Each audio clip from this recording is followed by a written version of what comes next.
Danas se čini nadrealnim, ali ovakvih je nuklearnih elektrana na području bivše Jugoslavije trebalo biti 20-ak. Taj generalni plan iz druge polovice prošlog stoljeća, kad je Josip Broz sanjao i atomsku bombu, nagrizla je financijska realnost, pa su ambicije splasnule najprije na 10, a zatim na 6 nuklearki. No i to je bilo nerealno, pa se stalo na 2. Na kraju je pod utjecajem lokalnih i međunarodnih okolnosti izgrađena samo jedna jedina nuklearna elektrana Krško.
Odluka o gradnji nuklearne elektrane Krško postala je službenom krajem 1970. godine.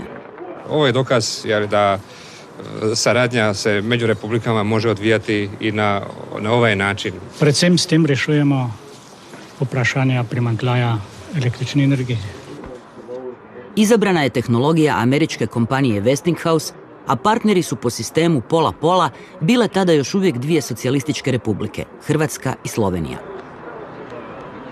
U pitanju nisu bile samo energetske potrebe 2 najrazvijenijih republika, u većoj mjeri Slovenije, a u manjoj Hrvatske, nego i ugled bivše Jugoslavije. Sama činjenica da je jednoj socijalističkoj državi ustupljena vrhunska američka tehnologija djelovala je više nego senzacionalno. S druge strane, bilo je to za Titov režim ispunjenje sna o ovladavanju nuklearnom tehnologijom.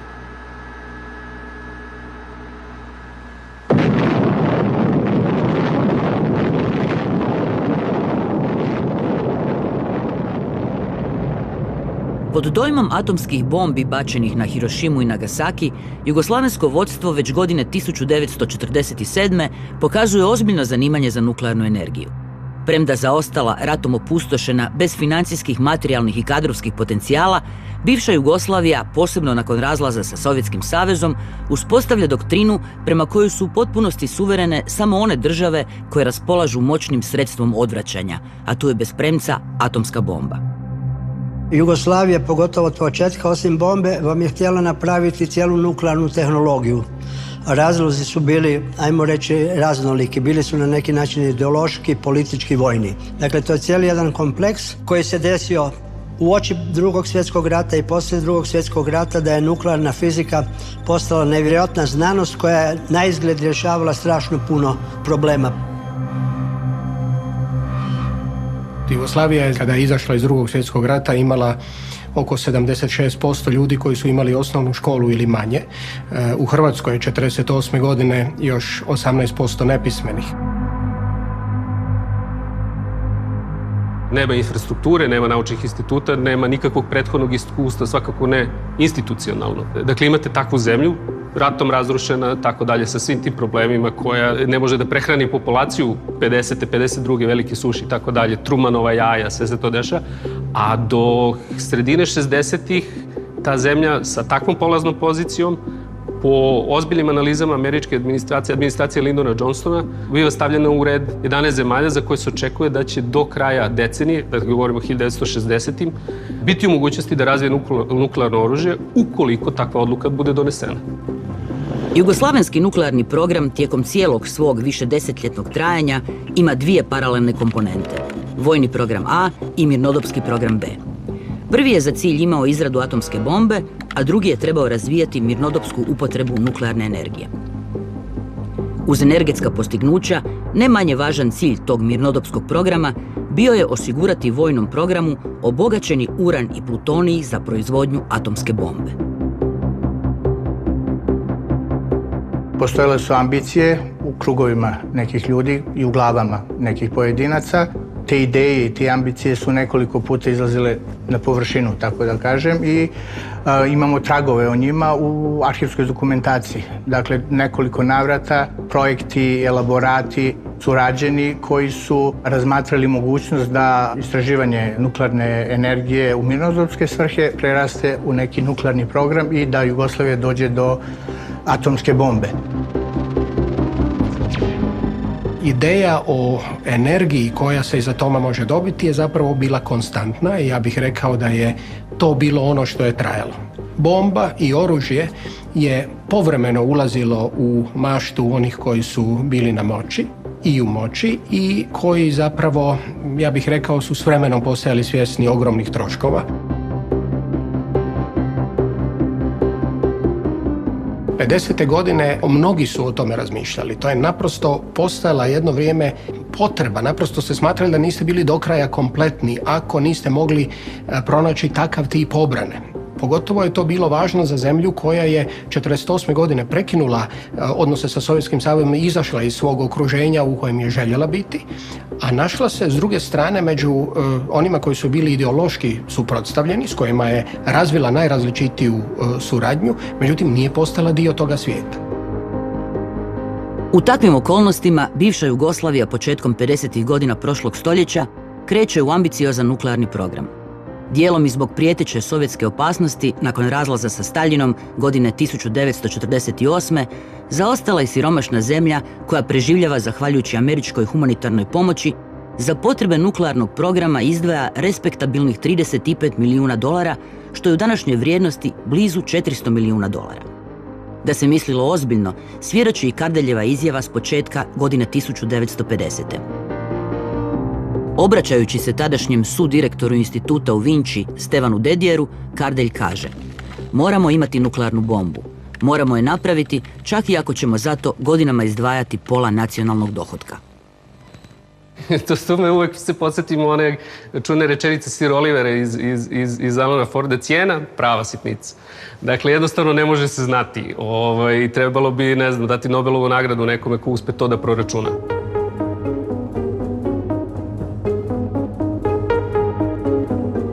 S jasno postavljenim ciljem stvaranja vlastite nuklearne bombe, bivša Jugoslavija u razdoblju od godine 1948. do 1950. utemeljuje 3 nuklearna instituta. Institut za ispitivanje strukture materije u Vinči, Institut Jožef Štefan u Ljubljani i Institut Ruđer Bošković u Zagrebu.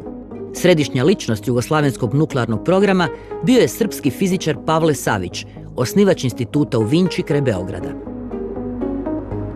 To je Titova ideja bila da mi gradimo institut u našoj zemlji. Kad smo se sreli u Moskvi godinu dana ranije, 1946. on je rekao: kad se vratiš u zemlju, gradit ćemo institut. Ja sam tražio lokaciju u Novom Beogradu, u tom pravcu pod Avalom, a Tito je izabrao ovu lokaciju u Vinči. Gradnja je bila teška. Glavno, više od godine dana sam bio sam, od kraja 1947. pa do 1948. Bio sam na gradilištu, spavao sam iznad konja u štali, jer još nije bilo ništa izgrađeno za stanovanje. Tu njegova uloga bila veoma značajna, pre svega u formiranju ovih prvih laboratorija, odnosno izgradnji infrastrukture i osposobljavanju kadra da možemo jednog dana da imamo i svoja nuklearna postrojenja. Institut u okviru jedinstvenog sistema naučno-istraživačkog rada u Jugoslaviji ima veoma značajnu ulogu. Polazeći od još čvršće i neposrednije saradnje sa privredom, Vinča nastoji da bazira svoj rad na velikim projektima od posebnog značaja za rešavanje vitalnih problema daljeg razvoja naše zemlje. Nuklearnim programom rukovodi Savezna komisija za nuklearnu energiju, na čijem čelu je šef jugoslavenske tajne policije Aleksandar Ranković. Vođenje samih instituta ipak je prepušteno znanstvenicima od međunarodnog formata. Pavle Savić u Beogradu, Ivan Supek u Zagrebu i Anton Peterlin u Ljubljani. Dakle, to su neka bila prva 3 imena jugoslovenskog nuklearnog programa kada govorimo o ovoj naučnom delu. Na začetku so bili ti inštituti narejeni za namenom atomske bombe, pa tudi jedrskega programa na splošno. In inštitut Jožef Stefan se je na začetku imenoval Nuklearni inštitut Jožef Stefan. Kasneje so raziskovalci ugotovili, da s takimi vložki ne bo šlo narediti atomske bombe in so pol, ne vem, ali za ta denar ali za drug denar delali druge raziskave. To je donekle bila na ovaj način, kad pogledate, suluda ideja. Ali ko što vidite, uza sve to siromaštvo uložiti potencijal da napravite, a govorimo sad u najmanju ruku o 3 instituta, da je to ipak jedan napor koji je nakon toga ipak u Jugoslaviji otvorio novu znanost koje nije bilo. U Zagrebu ste imali izvrsno sveučilište, ali da se neko bavio nuklearnim znanostima, odnosno kvantnom mehanikom, kvantnom fizikom, kao što je Supek, osnivač ovog instituta, htio reći, to praktički nije postojalo.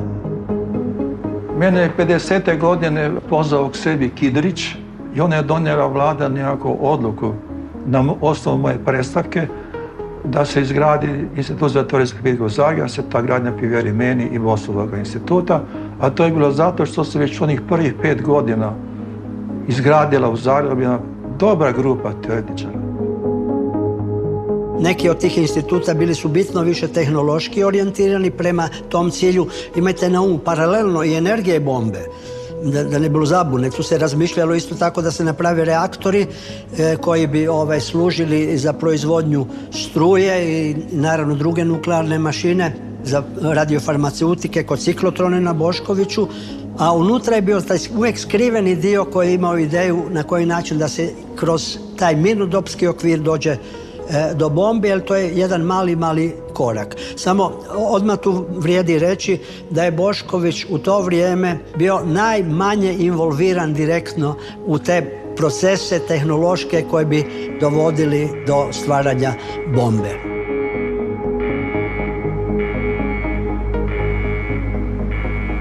Institut se razvijao on prvih 5 godina sasvim normalno, kao isto istraživanja. Međutim, teškoće su nastale onda kada je 1935. godine bila osnovana Savezna komisija za nuklearnu energiju. Predsjednik je bio Aleksandar Ranković.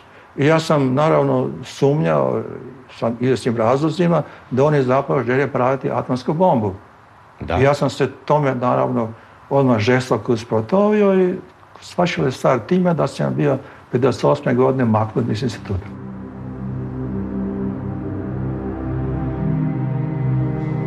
On je u biti bio i protiv nuklearne energetike. Oni smatraju da to nama ne treba, a vjerojatno uvijek imajući na umu, ako vi dobro baratate sa nuklearnom energetikom i vlastitom tehnologijom nuklearnom, onda ste vi vrlo blizu bombe. Bitno je razumjeti da već faktički tokom Drugog svjetskog rata nastaje nešto što se zove kao fenomen big science, velika nauka. Dakle, spoj politike, odnosno države, državnih sredstava, potrebe, tako dalje, industrije i same nauke, dakle, na razradi velikih projekata. To je ta vrsta sukoba između takozvane fundamentalne nauke, odnosno teorijske koje se razvija, koja je neophodna u svakoj naučnoj disciplini, i primenjene nauke. Sad, primenjene u ovom su nuklearni reaktori i bombe, a teorijski ovaj deo je njima bio često imaginaran. A oni su se vodili otprilike logikom: dao sam ti novac, izgradio sam ti institut, poslao sam te na stipendiju gdje si hteo, daj mi bombu.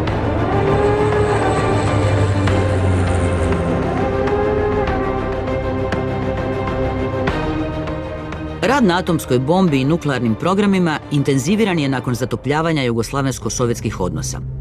Uz Hruščovljevu beogradsku ispriku Titu zbog neopravdanih Staljinovih optužbi, stigli su i nuklearni darovi institutu Vinči u vidu teške vode i velikog RA reaktora.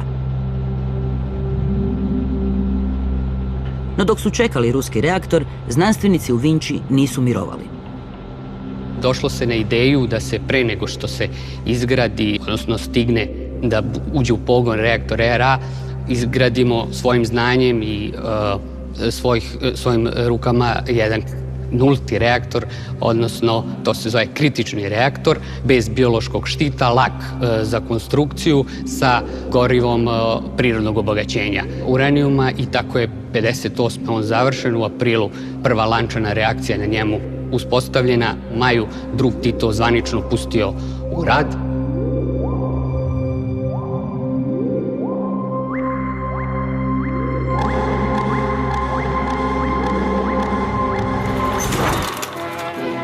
Sedamnaestog maja, nešto posle 9 časova, predsjednik Republike Josip Broz Tito uključio je kontrolni uređaj i time pustio u rad naš prvi reaktor. Puštanjem reaktora u rad, Jugoslavija je stala u red prvih 10 evropskih zemalja koje posjeduju nuklearne reaktore, a među 7 prvih koje su takve reaktore same izgradile.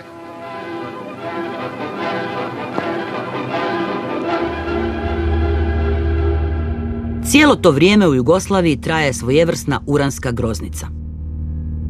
Bez samostalnih, dakle, domaćih izvora urana ne možete da razvijete ovaj vojni deo programa. Ne možete ni civilni danas. Jednostavno niko neće da vam proda tek tako tu veoma bitnu stratešku sirovinu. Zalihe su u Jugoslaviji bile male, ali objektivno dovoljne za jedan mali projekat. Svakako Jugoslavija nije mogla da računa da se takmiči sa velikim silama, u hiljadama nuklearnih bojevih glava ili tako dalje. Tu imamo drugo pitanje koliko je zapravo dovoljno. Pa najčešće je dovoljna jedna. Ovo je uspešan test da pokaže da imate tu sposobnost, da.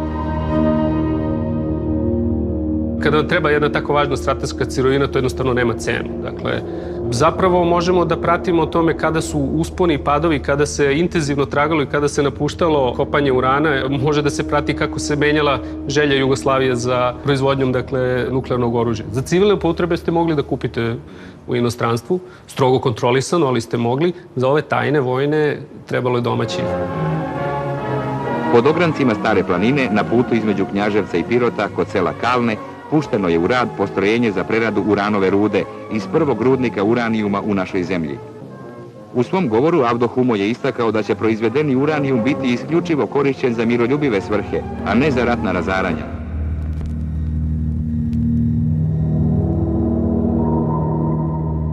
Bilo je pokušaja da se organizuje brzinsko, dakle, pretraživanje zemlje u potraga za uranom, pa su ti Geigerovi brojači davani i lovcima i poštarima, seoskim učiteljima da bi oni pribeležili. Bilo je čak planova da se ekskurzije srednjoškolaca organizuju tako da prikupljaju uzorke kamena i tako da. To je bilo planova, to nije sprovedeno, ovo sa lovcima jeste.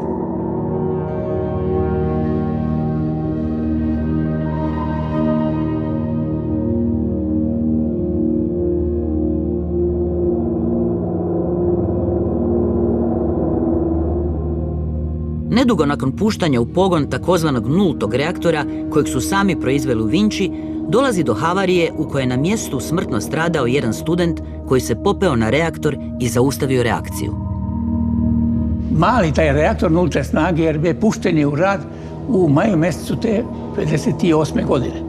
Radilo se normalno i onda negde u oktobru mjesecu jedna grupa studenata, u stvari jedan student sa fizike, s Prirodno-matematičkog fakulteta iz Beograda, radio svoj diplomski rad. I njegov kolega, i zamislite kakva je bila situacija da oni studente puste da sede pored reaktora i da izvode svoje eksperimente. Pustili su da se pumpa doliva dalje tešku vodu u sud.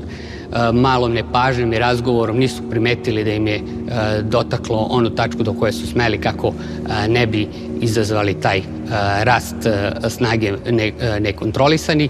Bacili su se na njegovo gaštanje, odnosno spuštanje sigurnosnih šipki i rešavanje tog problema. Ali prošlo je 20 minuta i oni su bili u visokom polju zračenja. I tako su zračili i tako je nastala ta prva žrtva, taj Života Vranić, koji je u stvari prva žrtva nuklearne energetike u svetu.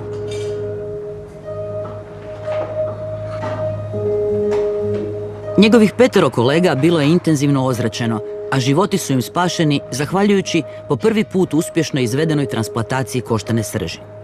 Ta riskantna operacija obavljena je u Parizu, pri čemu su i sami francuski donori riskirali vlastite živote.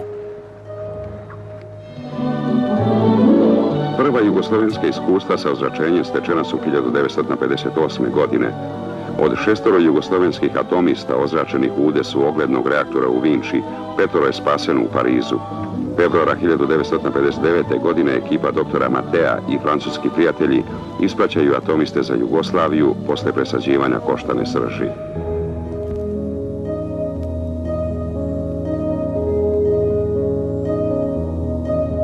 Krajem 50. godina nuklearni program bivše Jugoslavije napušta i njegov utemeljitelj Pavle Savić. On jednostavno smatrao da taj nuklearni program u Srbiji i u Jugoslaviji celoj treba da se zasniva na fundamentalnim istraživanjima, na stvaranju kadrova, na jednostavno spoznaji o tim problemima nuklearnim, ali ne i na nuklearnim elektranama. I on je takav stav zadržao praktično do kraja svog boravka u Saveznoj nuklearnoj komisiji 1959. godine, kad upravo i daje ostavku na svoj položaj. Takav mi je karakter, narav mi je takva. Nisam nikad u životu pisao molbu, ni za unapređenje, ni za postavljanje, ni za šta, ali kad se već nađem, ja savjesno vršim dužnost po svome shvatanju. Ako to dođe u sukob sa višom silom, ja dajem ostavku.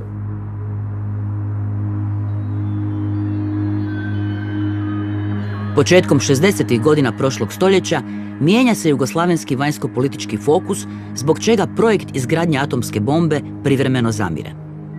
Početkom 60. godina Jugoslavija je počela igrati veliku ulogu u pokretu nesvrstanosti. Tito je bio, ajmo reći, velika figura u toj pokretu, Jugoslavija je bila velika figura u tom pokretu, naravno kad se pridružila i Indija koja je puno više utjecajnija, Indiju je vodio Nehru. U to vrijeme čovjek koji je bio apsolutno protiv nuklearnog oružja i naravno tragom toga se je i ono skriveno na neki način zaustavilo. To su vam rane 60. godine da se prestalo raditi intenzivno na samoj bombi, makar nuklearni program je išao dalje, ali je polako umirao. Na spoljnopolitičkom planu to je dakle početak dugotrajni pregovori, ali pre svega potpisivanje sporazuma o zabrani širenja nuklearnog naoružanja, kome je Jugoslavija pristupila 1968. godine, a ratifikovala ga u Skupštini 1970. godine. To je bilo u spoljnopolitičkom pogledu veoma važan događaj za Jugoslaviju, koji je negde poništio tu potrebu za atomskom bombom. Jer je logika bila, ukratko, ukoliko se ovde zaista sve zaustavi, tako kako jeste status quo, nama trenutna situacija odgovara, ne moramo da idemo na razvoj nuklearnog oružja, kada govorimo o bezbednosti zemlje. Civilni i vojni nuklearni programi su gotovo identični u smislu razvoja kapaciteta sve do poslednjeg trenutka kada je, iako bi neko hteo da vas zaustavi, verovatno već kasno kada osvojite sve ove neophodne kapacitete. Bivša Jugoslavija se u drugoj polovici 60. godina prošlog stoljeća donekle liberalizira. Sve se više otvara zapadu, moć partije, koliko je to moguće, pada, a gospodarstvo dolazi u prvi plan. Razvijene republike Slovenija i Hrvatska zagovaraju politiku čistih računa, kako bi između ostalog ulaganjem svog novca u vlastite energetske objekte prestale biti ovisne o drugim republikama. Jugoslavija se spremala za gradnju serije nuklearnih elektrana i postoja celokupna, vrlo solidna justifikacija zašto je to potrebno sa energetske tačke gledišta. Srbija u okviru Jugoslavije u svim tim planovima koji datiraju već od kraja 50. godina je uglavnom zaobilažena kada je u pitanju nuklearna elektrana. Naime, razlog je bio prilično velik hidro i termopotencijal. Dakle, velike naslage uglja, veliki potencijali u rekama. Normalno, u tom programu nije bilo nikakve reči o nikakvim drugim ambicijama izuzev energetske.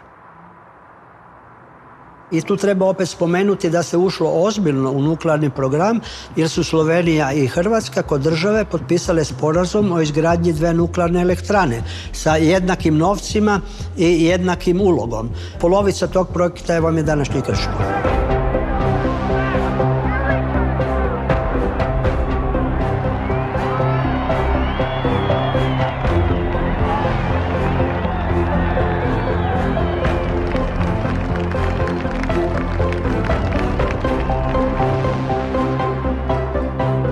Predsednik Tito, dovolite da vas prosim, da položite temeljni kamen.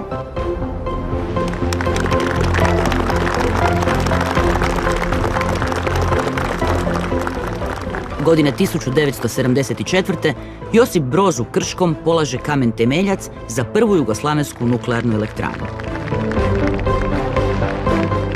Najveću želju da uspješno izvrše ovaj posao čiji smo temelj danas ovdje postavili.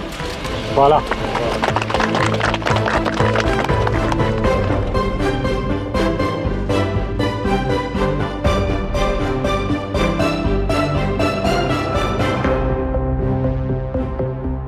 Tehnologija američkog Westinghousa izabrana je na međunarodnom natječaju.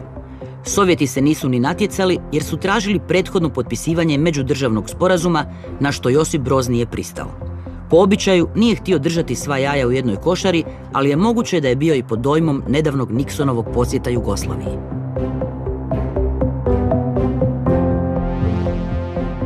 Odnos prema zapadnoj tehnologiji je bio pozitivniji nego recimo što je bio istočno od Rima. Postoje razne teorije i priče da je u suštini Tito doneo konačnu odluku kad je rekao da ćemo ići s Amerikancima i to su onda bili drugi strateški vjerojatno razlozi, a ne samo jedna nuklearna elektrana.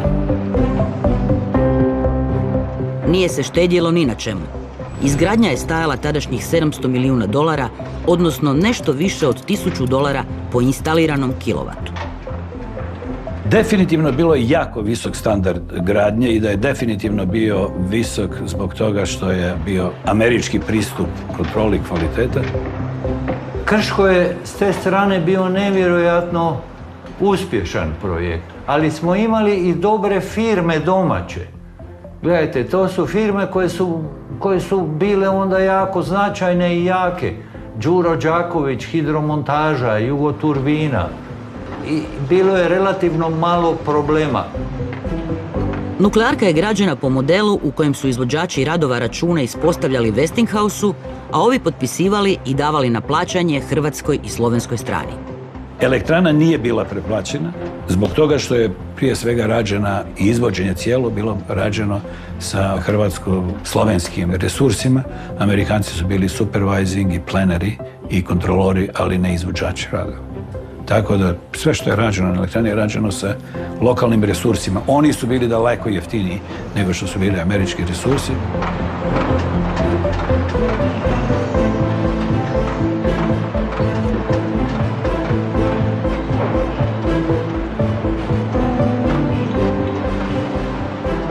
Gradnja je po mnogo čemu bila izazov za izvođače. Bivša država imala je za današnje pojmove lošu prometnu infrastrukturu, pa je jedan od ključnih elemenata elektrane, ogromni parogenerator, na putu iz rijeke iskliznuo s vozila i završio pored ceste. Cinični Amerikanci nisu mogli ne primijetiti kako se u bogatim Sjedinjenim Američkim Državama pored ceste može vidjeti bicikl ili čak automobil, ali parogenerator nikako.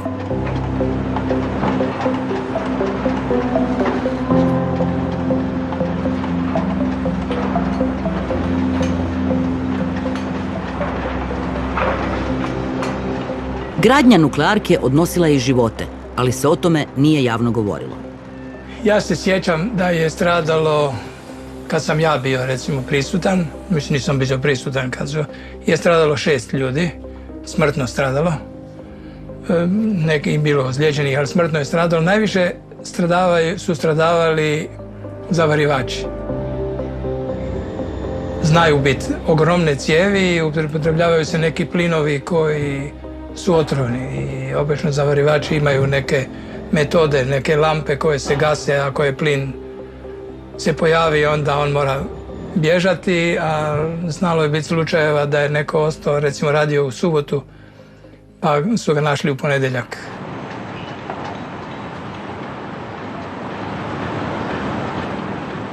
Tadašnji stanovnici slikovitog Krškoga imali su o gradnji nuklearne elektrane podvojeno mišljenje. Moj občutek je bil mešan. Vedel sem, da je nuklearna energija neizbežna, da je nujna, ker nam manjka druge energije. Zato sem bil v načelu za gradnjo nuklearne. A po drugi strani mi je bilo, ne da mi je bilo strah, ampak slišal sem za otok 3 mil in tako dalje, da se zgodijo tudi nesreče, pa sem si mislil, morda pa v Krškem to ne bo. Zaupal sem strokovnjakom. Neverjetno, ljudje so zelo brez nekega strahu, brez nekega odpora kontra podprli to. Občina Krško, pa ljudje te vasi. Takrat seveda je to pomenilo napredek, nekaj novega, obljubljali so nam brezplačno elektriko in še marsikaj, da se bo tle razvijala tudi druga industrija, ker bo poceni elektrika in tako naprej. Seveda od tega potem z leti ni bilo nič. Ljudje so se pa pač, ker so živeli s tem objektom, veliko ljudi je tudi dobilo službo v njem, so delali v njem, so se sprijaznili s tem. Takrat ni bilo tako, kot je današnje čase, ko za vsako malenkost ne vem, kdo vse organizira to glasovanje. Takrat to v glavnem ni bilo. Če bi bilo, je vprašanje, kakšen bi bil rezultat. No, prosvjeda je bilo, i to u organizaciji antinukleareca iz Austrije, koji su se tih godina već aktivno i uspješno borili protiv gradnje prve nuklearke u Austriji. Civilne inicijative že takrat so pa organizirali proteste proti gradnji, zlasti mladi ljudje. Avstrijski kontraši, pač zelene, ko so se tam pač postavili verigo pred elektrarno, protestirali proti temu. In se reke, se ne odvežemo, dokler ne bomo dosegli svoje in tako naprej. Bilo je veliko nasprotovanja.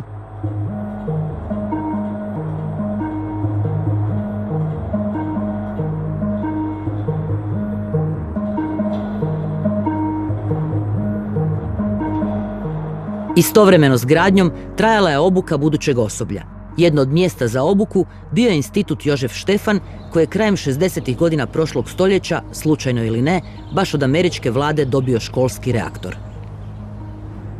Ta reaktor je začel z obratovanjem 31. maja 1966. To je bila prva kritičnost. Zgodovina pa sega še prej, že za časa druge svetovne vojne, ko so raziskovalci v Ameriki v projektu Manhattan izumili jedrsko tehnologijo, so prišli do spoznanja, da je to novo področje in da potrebujejo kadre. In so rekli, mi zdaj, če potrebujemo kadre, morajo ti kadri imeti neko raziskovalno napravo. In so prišli s konceptom reaktorja Triga. In sicer je bila zahteva, da mora biti reaktor tako varen, da lahko z njim upravlja vsak, tudi študent, in ne sme povzročiti nobene nesreče. Triga je pa kratica za Training, Research, Isotope Production, pa GA za General Atomics. Zagon reaktorja na 250 kW.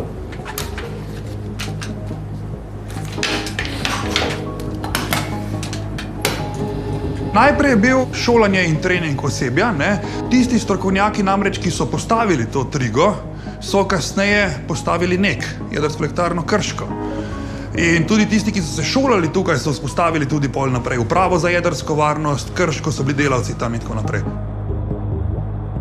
Taj projekt je jedan upravo nevjerojatni iskorak napred. Tehnološki i društveno je to bilo senzacionalno da se takav projekt mogao uspješno provesti u zemlji kao što je bivša Jugoslavija.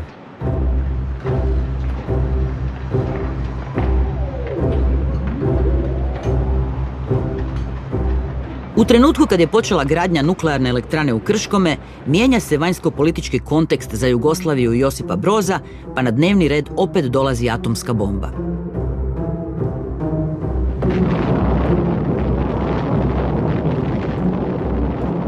U proljeće godine 1974. jedan od utemeljitelja pokreta nesvrstanih Indija, pod vodstvom Nehruove kćeri Indire Gandhi, uspješno testira vlastitu nuklearnu bombu. Bomba nosi kodno ime Nasmišeni Buda. Sad se najedanput pokazalo da to više nije što nesvrstani ne bi trebali raditi, naprosto sa idejom da smanje pretnje tuđe. Dakle, nikad niko nije govorio o nuklearnom oružju da on to ima da bi bilo ofenzivno. Najviše se uvek govorilo zato da bi to bilo, grubo rečeno, ili odmazda ili sustav obrane. Bez obzira što je jedna od važnih ideja ili promoviranih ideja bilo razoružanje, mir, razvoj sjevera i juga, unutar pokreta od njegovog prvog dana su mnoge zemlje koje su imale vojne saveze, bile u vojnim savezima ili su imale strane vojne baze na vlastitom teritoriju. Na Josipa Broza Tita je indijska nuklearna bomba delovala tako da je on već mjesec dana poslije nje, Josip Broz sam, dakle lično, okuplja vrh kako naučni, tako i vojni, bezbednosni vrh okuplja i otvoreno im traži da naprave bombu. Na scenu stupa novi vojni atomski program pod kodnim nazivom Kozara. Vojni vrh po naredbi Tita ponovo okuplja kadrove iz 3 republička instituta i reaktualizira projekt bombe masovnog uništenja. Pristup je isti kao i prvi put. Radimo mirnodopski, ciljamo vojno. Opet se išlo u Jugoslaviji na općenito, dakle, ovladavanjem nuklearnim tehnologijama i procesima od iskopanja urana, rađena iz urana gorivo, rađene reaktore, onda iz reaktora dobivate struju, onda da kako dalje kad morate se brinuti o otpadu, pa onda na koji način tretirati otpad. To je sve skupa bilo, a onda je unutra bilo lijepo rečeno na koji način će taj projekt dovoditi i to bombe. Naravno da, ajmo reći, na najmanji način se navodno krši sporazum kojeg je Jugoslavija potpisala o neprofiliraciji oružja. Dakle, prevara da bude skrivena. Na prvom sastanku sudionika tajnog projekta Kozara bio je prisutan i tadašnji vršitelj dužnosti direktora Instituta Ruđer Bošković. Cilj je bio napraviti atomsku bombu i to je bilo apsolutno naređenje koje je došlo od samoga predsjednika Tita.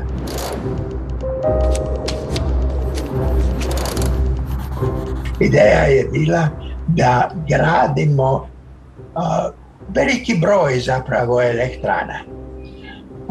Zašto?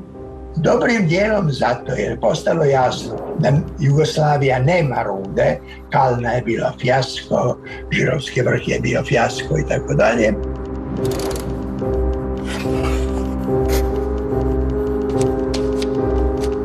Radna skupina odlučuje se za izgradnju nekoliko mirnodopskih energetskih reaktora i jedan odvojeni vojni. Budući da je međunarodna kontrola nuklearnih aktivnosti bila iznimno stroga, podrazumijevalo se ilegalno korištenje mirnodopskih izvora za vojne svrhe. Alternative su ostale da se dobije od neke od naših saveznika nesvrstanih zemalja obogaćeni uran ili da se zapravo, ajde upotrebimo ložnu riječ, krade to iz mirnodopskog programa, jer iako je to taj cijeli mirnodopski program pod kontrolom, uvijek će biti moguće nešto, kao što mi svi znamo, odvesti vani. Nama je bilo rečeno da o sastanku ne informiramo ministra znanosti Hrvatske, ni bilo koga drugoga, da je to isključivo naša stvar. I da mi potpisujemo izjavu o državnoj tajni, dakle najviša razina. Ovo je trebalo biti tajna u Jugoslaviji, ali nije trebalo biti tajna za svijet. Svijet je trebao znati da Jugoslavija to može i da na tome radi. Što se događalo s tajnim projektom Kozara nakon tog inicijalnog sastanka nije dostupno javnosti. No neke aktivnosti Jugoslavenske narodne armije i njima bliskih stručnjaka mogu upućivati da se od projekta nije odustalo.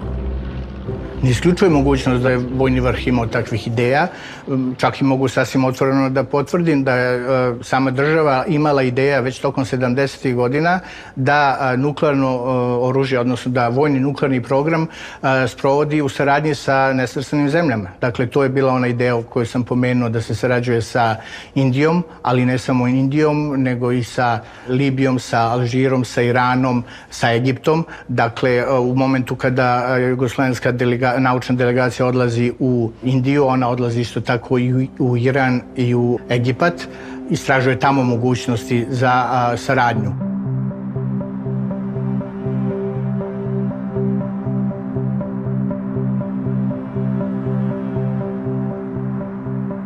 I dok je buduća nuklearka Krško zbog američke prisutnosti i stroge međunarodne kontrole bila izvan dohvata operacije Kozara, projekt druge slovensko-hrvatske nuklearne elektrane u mjestu Prevlaka kraj Zagreba mogao se uklopiti u planove vojnih stratega. Mislim da je Krško bila upravo komercijalna nuklearna elektrana i nije bilo vojnog aspekta. Ono što je bilo interesantno je da li će se program gradnje nuklearnih elektrana u u bivšoj Jugoslaviji nastaviti. Ta tendencija da se ide dalje s tim programom je bila vrlo jaka.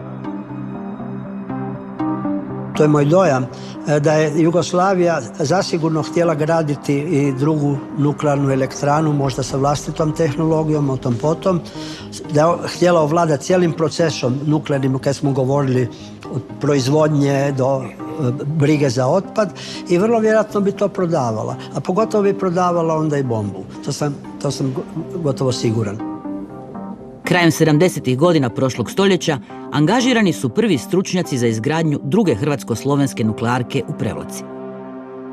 Paralelno sa ovom radnom grupom koja je egzistirala i radila u Zagrebu i počela je tako negdje 70-78. Isto tako, ista situacija se dešavala i u Sloveniji. I postojale su znači dvije grupe koje su pripremale izgradnju nuklearne Prevlaka i mi smo imali jedan put mjesečno smo imali velike briefinge u kojima smo raportirali jedni drugima.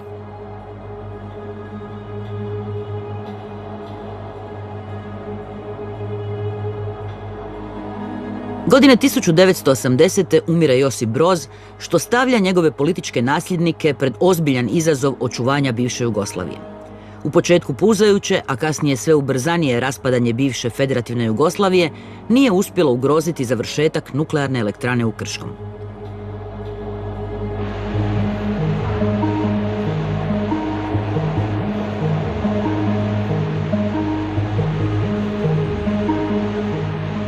Uza sve poteškoće i kašnjenja, u godini smrti Josipa Broza u Krškom se završavaju svi tehnički i montažni poslovi. Nuklearka je spremna, treba joj još samo udahnuti nuklearni i energetski život. 79. bio je slogan u Westinghouse on the line in 79, znači priključeni na grid, na mrežu 79. Među nama intimno je bila izreka see you two in 82. Vidimo se 82. na istom mjestu. Tako da nismo baš vjerovali. Pokazalo se da u jednom momentu tokom testiranja da vibracije na parogeneratoru izlaze iz tolerantnog opsega koji je bio zapisan u specifikacijama. I onda je Westinghouse morao, to mu je uzelo godinu dana i otprilike da doradi projekt, pa da taj projekt testira u Americi, pa da onda izvrši modifikacije gdje su dodatne stvari bile urađene na parogeneratoru. Premda su bili krivi za taj propust, Amerikanci nisu bili kažnjeni. Troškove su solidarno snosili Hrvati i Slovenci. I kasnilo se 3 godine, 83. kako znate je puštena na mrežu.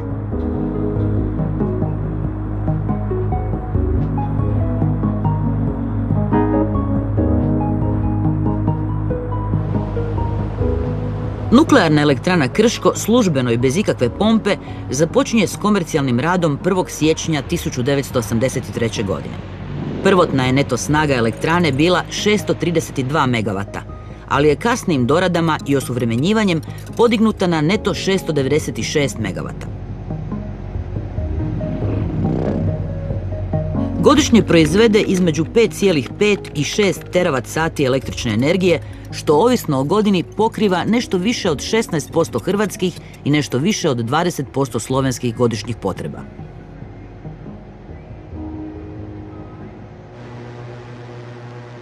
Najdraži gost već je 3. godinu mrtav, pa mu se nije ostvarila želja da je pusti u pogon.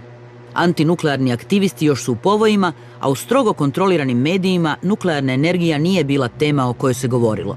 Nikad se koristila u mirnodopske, a kamoli u vojne svrhe. To je i glavni razlog zašto se tek naknadno saznalo da je JNA pod vodstvom Branka Mamule početkom 80. godina pokrenula tajni projekt izrade atomske bombe pod kodnim nazivom Sutjeska. Napraviti bombu nije više bio toliki problem. Problem su bili i u drugim elementima. Da li je tu Jugoslavija vidjela način zarade, a i vojska onda pojačanje vlastitoga utjecaja. Vojska je 80. godina željela biti samodostatna. To samo pokazuje da se JNA osjećala, kako se kaže, neovisnom o svim institucijama civilnim, političkim bivše države. Kolika je bila tajnost projekta Sutjeska najbolje govori detalj vezan za Božidara Matića, koji je početkom 80. godina prošlog stoljeća bio je jedan od vodećih direktora u Sarajevskom Energoinvestu. Ono što nam je rekao gospodin Matić bilo je iznenađenje za akademika Barišića i mene osobno.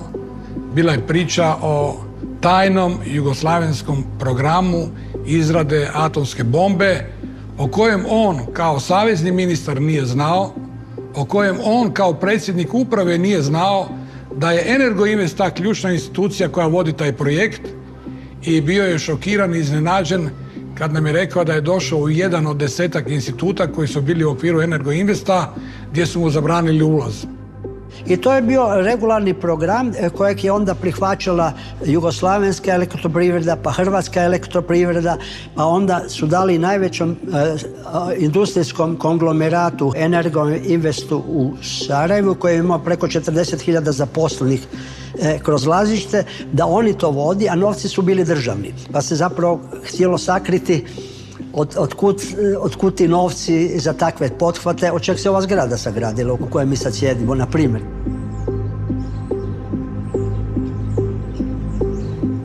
Ko je bio uključen, teško do kraja reći, zato što je pre svega vojni vrh, jer je u tom trenutku jedino vojska zapravo mogla da finansira i da organizuje jedan projekat na saveznom nivou. Jer pojedinačno nijedna republika nije mogla samostalno to da radi. A onaj čvrsti dio, to je vodio Vojno-tehnički institut iz Beograda. Dakle, to je bio onaj program A ozbiljni koji je ciljano išao prema proizvodnji nuklearnog oružja.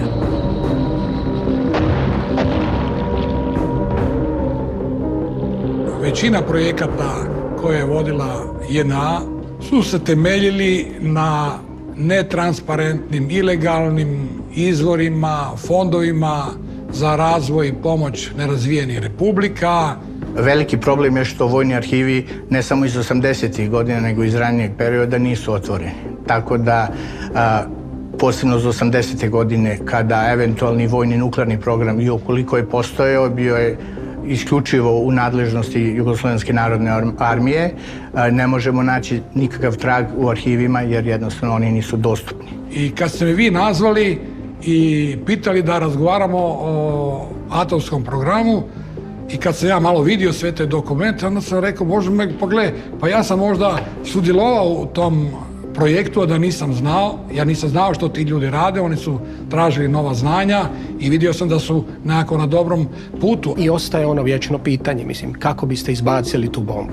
Kako bi ta bomba bila bačena onda na one koji su Jugoslaviju mogli ugroziti, a to vjerojatno ne bi bila Bugarska. Ako vi ovladate tom tehnologijom, onda vi to možete prodati onima koji ju trebaju, a ne smiju ili ne bi je drugčije nabavili. Morate znati da iz tih 80-ih Jugoslavija je imala strašno dobre veze sa našim arapskim prijateljima, čitaj Gaddafi, čitaj Irak. I tome svjedoče ugovorine, tajni ugovorine između JNA, dobro možemo reći bivše države, i Sadama Huseina. To su bili ugovori koji su bili teški desetke milijardi dolara.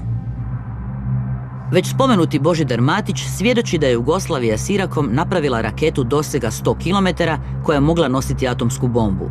S Libijom je ugovoren projekt izrade rakete s dosegom od 300 km, ali je kasniji rat na području bivše Jugoslavije zaustavio taj projekt. I da se mi razumijemo da su svi oni koji su sudjelovali od strane Westinghouse i međunarodne zajednice u izgradnji nuklearne elektrane Krško znali da postoji taj tajni vojni program nuklearni, atomske bombe, suradnje sa Sovjetskim savezom, Gaddafijom, Sadamom Huseinom, sigurno ne bi sudjelovali u izgradnji nuklearne elektrane Krško.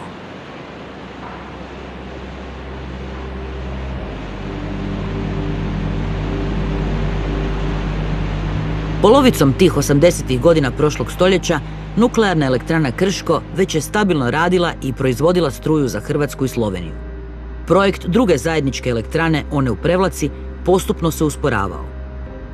Evidentno je bila jedna tendencija Slovenije da se izvuče iz tog ugovora. Situacija se promijenila od 70. do blizu 90. godina nakon već pucanja veza unutar Jugoslavije i nekako raspoloženje da Slovenija financira izgradnju nuklearne elektrane u Hrvatskoj nije bilo baš neka velika sreća za Slovence. Ostatak Jugoslavije nije bio presretan da Hrvatska i Slovenija, dvije najnaprednije republike, svoje novce ulažu u energetsku samostalnost, samoovisnost. Hrvatska je naravno sudjelovala u gradnji Krškog i očekivalo se da će Slovenija sudjelovati u gradnji nuklearke Privlaka kod Dugog Sela.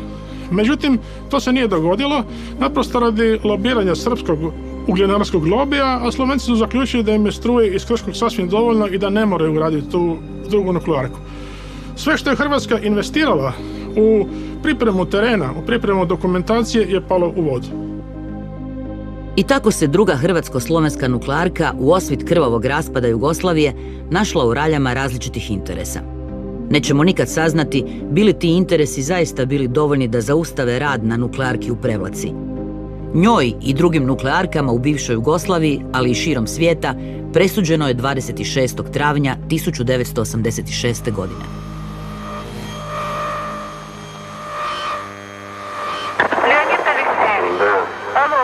Третий и четвертый блок горит крыша в результате аварии взрыва.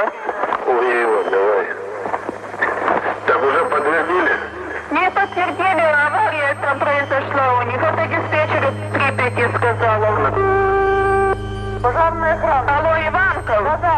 Значит, вы выезжаете в Припять? Алло? Да, я слышу. На атомную станцию выезжаете. Там третий и четвертый блок горит крыша. Алло, Полесская?